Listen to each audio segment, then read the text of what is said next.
Welcome back to the channel. So whenever I do a video on TV licensing, it always throws up lots and lots of comments about TV licensing, some against TV licensing itself, but some also against the things that I say about TV licensing. Now, I'm not saying whether I agree with TV licensing or whether I disagree with it. Why do I say that? Because it's absolutely pointless. My opinion doesn't really count for much, unless, of course, it's on the law, because I'm here to help you understand law. So in the spirit of clearing things up, as I will with TV licensing, let's clear a few other things up as well. Most people, I'm very pleased to say, are very polite in the comments. Most of you thank me for the work that I do on this channel, helping you to understand law and so on. But the comment section is not really for people disagreeing with me, because it's not your channel. And if you do disagree with me and you do that really critically, nastily, and otherwise referred to as a troll, then no one really pays attention to that, and no one's going to read that. And I'm certainly not paying attention to that. But moreover, neither are our email addresses. So I would really like for everybody watching to not be using our business email addresses to send emails that our clerks have to spend time deleting, because that's all they do, is they delete those emails, even if it says for the attention of Daniel Shensmith or whatever. They sometimes tell me about them because sometimes, frankly, they find it comical that people think that they disagree with everything I say, but ultimately they get deleted. And unless it actually makes for some good video content, then I might use that as video content to correct the misunderstandings that are usually set out in that email telling me that I'm wrong.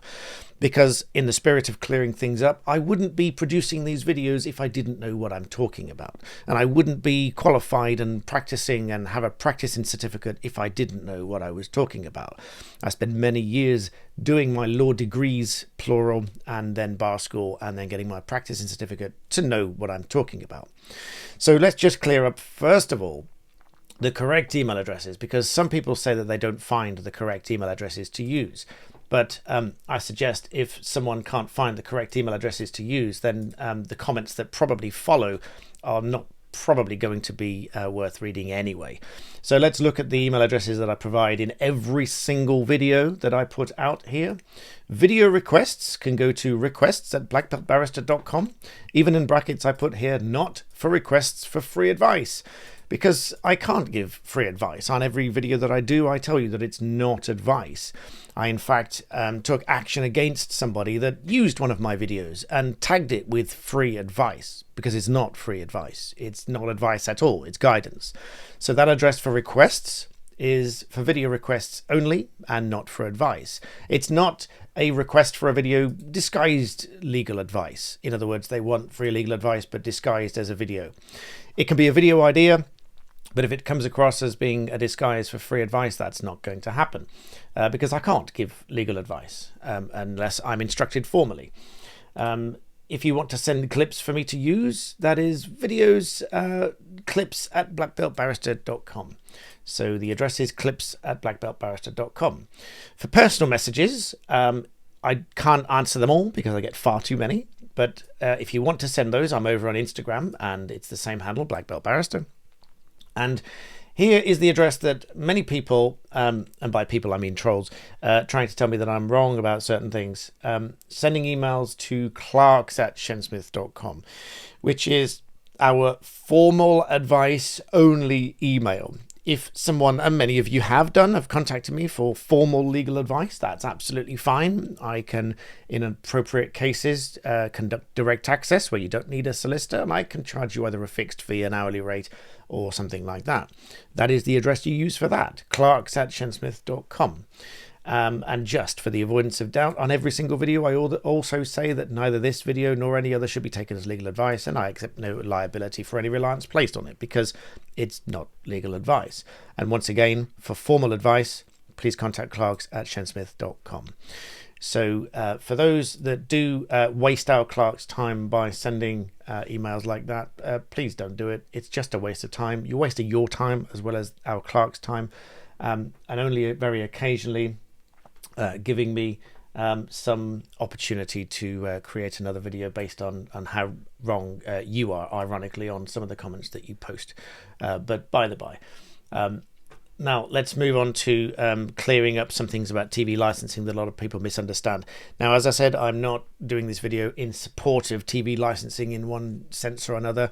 I am merely telling you what the law says and how it will be interpreted and how it's likely to be interpreted by a court.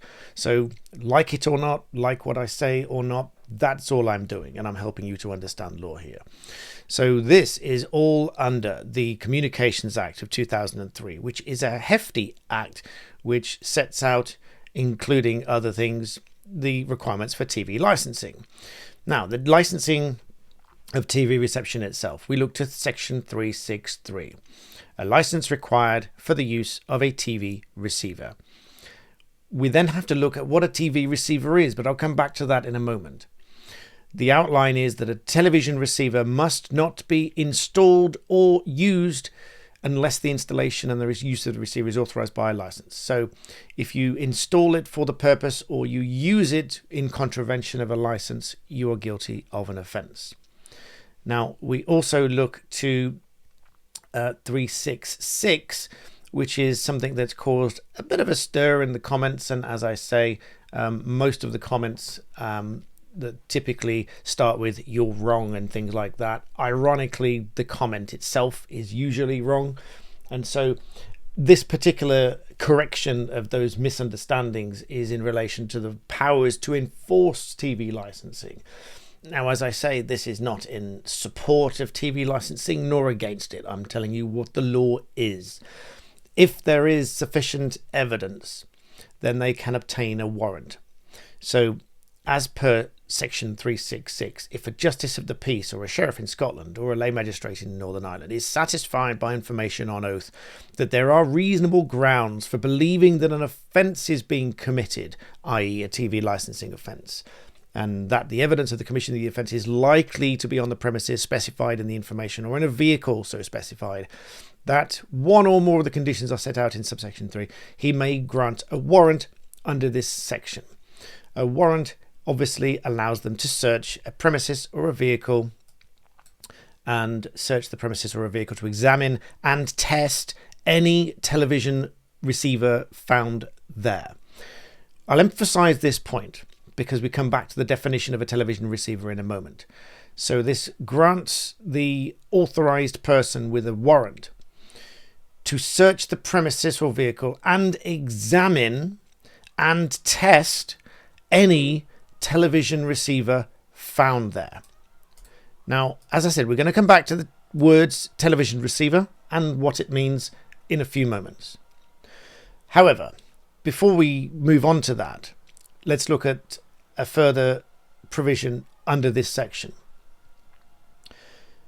Where a person has the power by virtue of a warrant under this section, so someone has a warrant to examine or test any television receiver found on the premises or in any vehicle, it shall be the duty of a person on the premises or in the vehicle, or in the case of a vehicle, a person who has charge of it or is present when it's searched.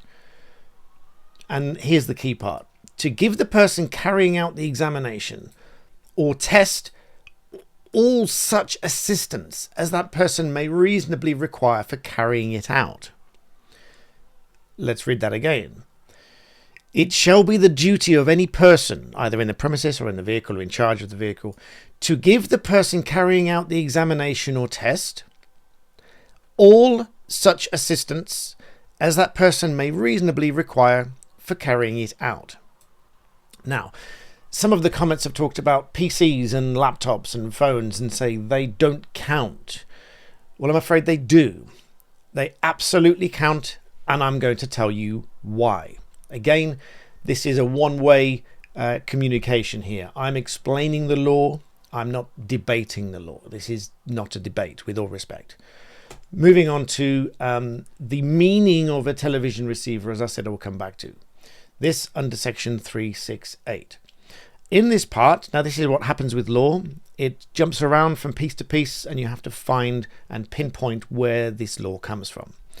In this part, television receiver means any apparatus of a description specified in the regulations made by the Secretary of State, setting out the descriptions of an apparatus that are to be television receivers for the purposes of this part. So any apparatus, and references to this part, using it are to receive any part of a television program and so on and so forth, or BBC iPlayer. So any apparatus of a description specified by the regulations. So then we have to look at the regulations. So conveniently, I've got that open in another tab. This is the Communications Television Licensing Regulations, which includes the definition and the meaning of a television receiver. In Part 4 of the Act, television receiver means, so here's the important part, any apparatus, so that's any device whatsoever, that is installed or used for the purpose of receiving, whether by a Wi-Fi, wireless telegraphy, or otherwise, any television program service, whether or not it's installed or used for any other purpose. So, in other words, this refers to any device at all that can be used or is being used for receiving live TV.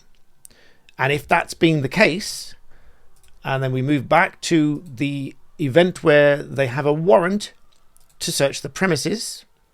Remember, this now applies to any device, your phone, your laptop, your iPad, your Chromebook, your TV, your Xbox, whatever it might be. Any device, any apparatus that can possibly be receiving that television program. Under subsection 7, under 366, where a person has the power, where a person has this warrant, it shall be the duty of any of those people, it shall be your duty to give the person carrying out the examination or test all such assistance as they might reasonably require.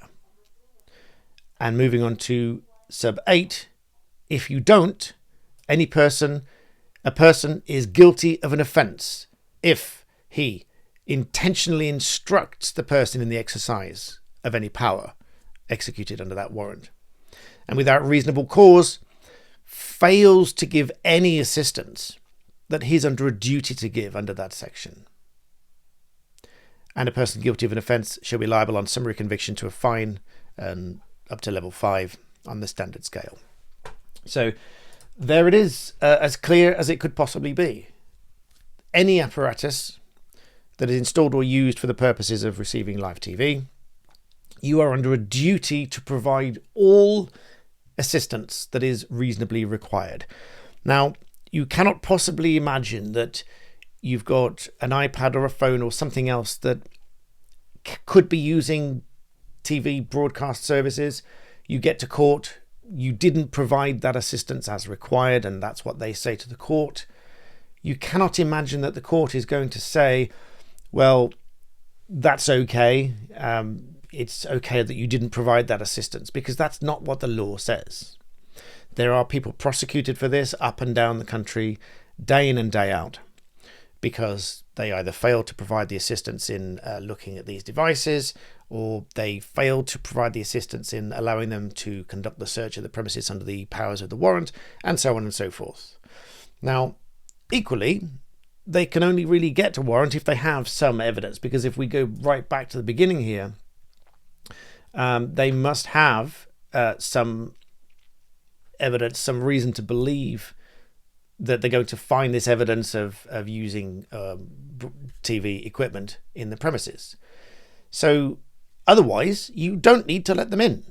So people that say in the comments, just don't let them in, that's okay, broadly speaking. Again, not legal advice, as I've said before, but broadly speaking, that's perfectly fine. You don't have to let them in unless they have a warrant. If they have a warrant and you don't let them in, then you are in breach of section 366 sub 7, because you're supposed to provide them, you have a duty to provide them all such assistance as required to execute the power under that warrant. So there it is. That's the law. Whether it's fair or not is another question. Whether you like it or not is entirely subjective. But whether or not you are in breach of that, it's relatively clear and relatively straightforward. There are people prosecuted for this, as I say, daily up and down the country. And unless it's you and you're being dragged through that process and you are prosecuted for it, only then you will appreciate that this is what the law is. And if you're in breach of that law, you can very well be prosecuted for it. I hope that serves to clarify things. And as I say, please use the email addresses for what they're really intended for, and not for hate mail, because you're wasting your own time and you're wasting our clerks' time. And in the worst of cases, they might be reported to the police for malicious communications. But with that said, I thank you for watching. And for those that do enjoy learning the law, please do subscribe, and I'll see you next time.